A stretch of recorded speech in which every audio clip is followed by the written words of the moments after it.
அஸ்ஸலாமு அலைக்கும் friends, welcome back to my channel Afna all in one channel. இந்த channel மூலமாக உங்களை சந்திக்கிறதுல ரொம்ப மகிழ்ச்சி. இன்றைக்கி இந்த சாஃப்டான ரொம்ப ஸ்வீட்டான கொழுக்கட்டை எப்படி பண்ணுறதுன்னு பார்க்கலாம் என்னோடய ஸ்டைலில். இது ரொம்ப சாப்பிட்றதுக்கு அவ்வளோ ஒரு டேஸ்ட்டாக இருக்கும். கண்டிப்பாக ஒரு வாட்டி ட்ரை பண்ணி பாருங்கள். இப்போ வாங்க வீடியோக்குள்ளே போகலாம். அதுக்கு முன்னாடி இந்த வீடியோக்கு ஒரு லைக் போட்டுருங்க. நான் ஒரு கப் அளவுக்கு இடியப்ப மாவு எடுத்திருக்கேன். இதில் 1 டேபிள் ஸ்பூன் அளவுக்கு நெய் சேர்த்துட்டு கொஞ்சோண்டு ஒரு பிஞ்சு அளவு உப்பும் போட்டு நல்லா மிக்ஸ் பண்ணிவிட்டு நல்லா கொதிக்கிற தண்ணி விட்டு இதை இடியப்ப மாவு பதத்துக்கு நம்ம கிண்டி எடுத்துக்கலாம். இடியப்ப மாவு நல்லா சாஃப்டாக பதத்துக்கு தான் நம்ம கிண்டி எடுக்கணும்.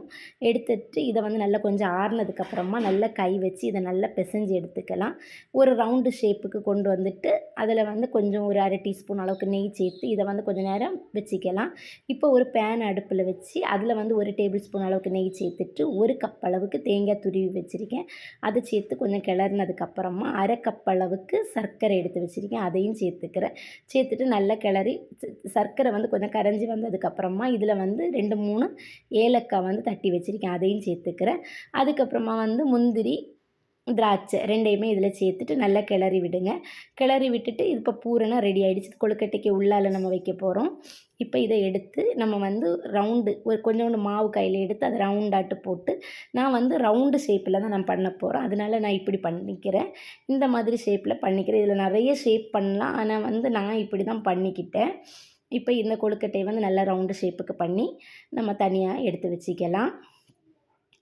இந்த மாதிரி ஷேப்புக்கு நான் எடுத்துக்கிட்டேன். இன்னொன்று பண்ணி காமிக்கிறேன். இப்போ இப்படி இதாக்கிட்டு அதில் கையை வச்சு சப்பிட்டு நம்ம வடை தட்டுறது மாதிரி தட்டிட்டு அதை கொஞ்சம் பாத்திரம் மாதிரி ஒரு ஷேப்புக்கு கொண்டு அந்த பூரணத்தை உள்ளே வச்சுட்டு அதை நம்ம சுருட்டி மடக்கி உள்ளே வச்சு கையை வச்சு நல்லா அந்த இது தெரியாமல் நல்லா இது பண்ணிக்கிட்டால் போதும். இதே மாதிரி எல்லாத்தையுமே செய்து எடுத்தாச்சு.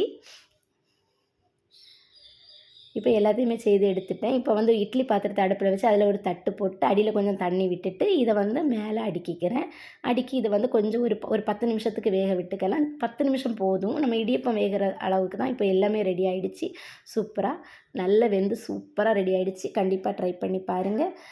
என்னோடய சேனலுக்கு சப்ஸ்கிரைப் பண்ணுங்கள். இன்னொரு வீடியோவில் பார்க்கலாம். அஸ்ஸலாமு அலைக்கும்.